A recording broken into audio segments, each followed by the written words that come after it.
Welcome back to Slam Shenanigans. So this shack you're looking at is actually falling apart, but this is the inspiration that caused an order from a contractor for me to actually cut flitches on purpose. So normally they're an off product of our milling activities, but in this case, this is the actual job. So because I'm kind of out of cedar in my log decks, this is going to come from my property. So off I go on the tractor down here to the very bottom part of my property where the last of the Snowmageddon trees that are knocked over are going to be my stock for this project. So glad you came along. Please hit that subscribe button and the like button and give me a comment. Love to see those. And so what we're doing here at the beginning is just kind of, I have to get to this tree. So as you look in here, you can see some of them that are kind of going up off of a diagonal. That was the result of a very large tree that knocked over about 6 or 7 other trees.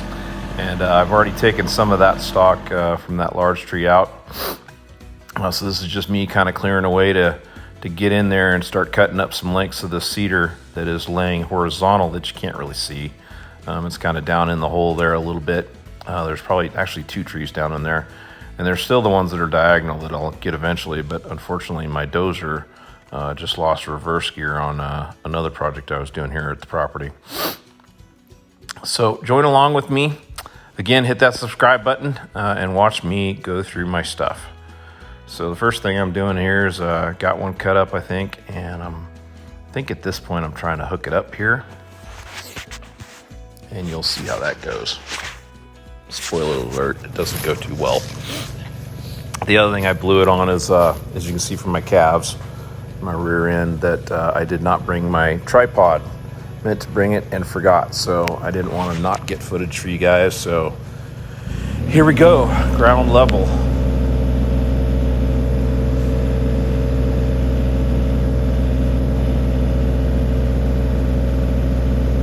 And what you're not seeing is that this tree is down in the hole, and again, I've said it a million times on my channel, my dirt is fluff.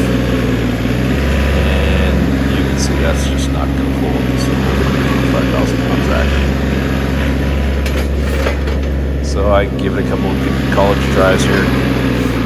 Basically just kind of the chain, and she says no. I don't like it when she say no. So I keep trying. A couple times I thought it was actually in town. But you can see as I'm driving forward, how the tractor sinks about 6 or 7 inches.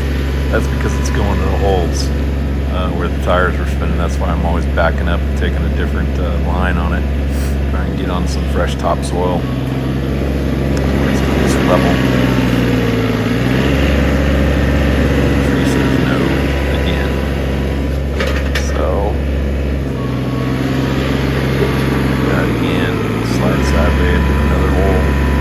Eventually I have to start listening to the damn tree. You can see my ruts got quite big there as the bounce you saw. So we stop, we reassess. So we basically started, after reassessing and looking at all the holes we dug with the tractor, decided to cut it in a little bit shorter chunks, and just kind of showing you here some of the mess.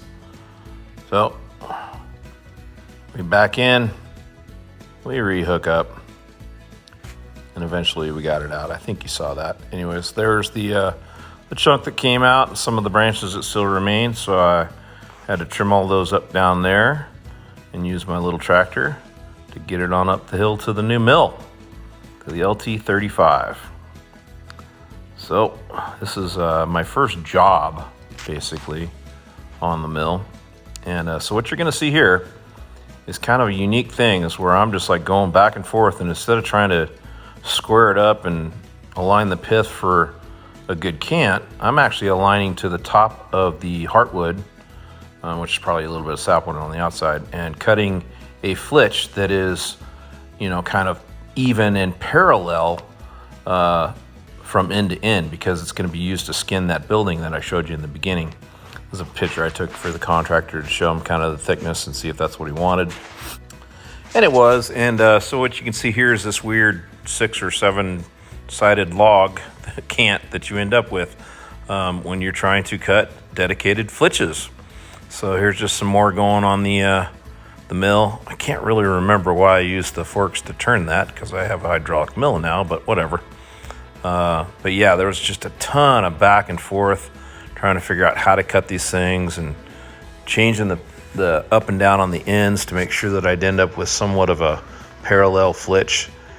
And I'm not sure how many flitches I actually ended up with, but it was a lot. It was basically 2 to 3 pallets full, like a couple feet tall, if you can imagine that. And as I kept going with this and trying to get the order filled for the square footage he wanted and everything else, I kept going back to the pile. So here's me back down there in the hole trying to go for more wood. So it's almost like I restart this video over again here because now I'm back on the tractor trying to pull things out and clear things out of the way, and just like at the beginning of the video. But such is life when you got to try and fill that order. At least the smaller ones came out a whole lot easier. Just kind of keep a couple chains wrapped around my box blade there for this type of stuff. That way I can kind of pull them out just pretty easy that way, and then just use my forks to carry them. And it's probably, gosh, I don't know, 6 or 8 tenths of a mile from the bottom part of my property up to the mill. But that's how we get them back up here. And I went so far as to get some small chunks too there. You saw that one little guy. That was kind of the end of the big log where I was cutting a normal length out, thinking that's what I wanted. And because of the shape of that cabin or shed that you saw in the beginning, he could use flitches on the short sides. So I figured, well, there's a lot of flitch in that big old thing there, so I might as well cut it up too. And that's what I did. And with a 35, it's kind of nice because it's a single point of clamping, which is good for the shorter stuff. It's much easier than the 15, and you see me just up and down, trying to figure things out. And as you clamp it, it kind of moves a little bit, so you got to recheck and measure. And there's a whole lot of that going on here.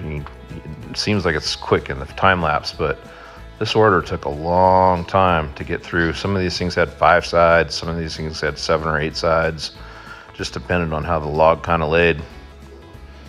And I ended up using most of this lumber, or the cants, if you will, for the same contractor for this order, because after the Flitch order, which I thought was just the only part I was going to provide, he asked for flooring for that whole cabin, which is about 6 by 8, and then some reinforcement boards for the bottom of that floor, kind of non-structural stuff. That's what I was cutting up there. And here I'm just trying to finish that Flitch order out. I remember I was on the skinnier stuff, which was further to the right when we were cutting down there in the bottom.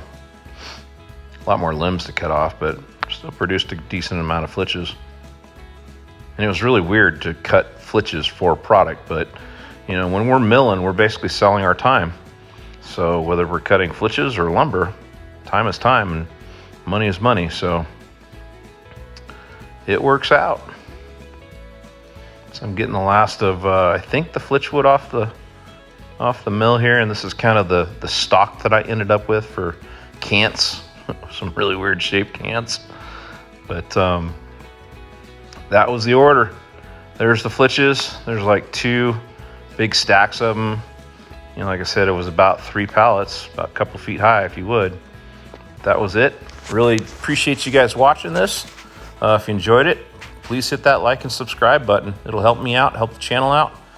And here's the next mess that I got to go into to clean up all the stuff that was leaning up against the other trees. And here's the happy contractor loaded up, ready to go. Like I said, it was a kind of a one-off order for me, but I just made sure that he was happy and tried to establish that relationship where he'd come back to me for other things, and just keep that flow going, you know, keep providing people stuff and getting your word out there for doing good work. And that's it. And I think it's going to work because he gave me quite a big tip on this. So again, thank you for watching. Appreciate you guys viewing this and staying till the end. And if you haven't yet, please hit that subscribe button. Have a great day. Bye.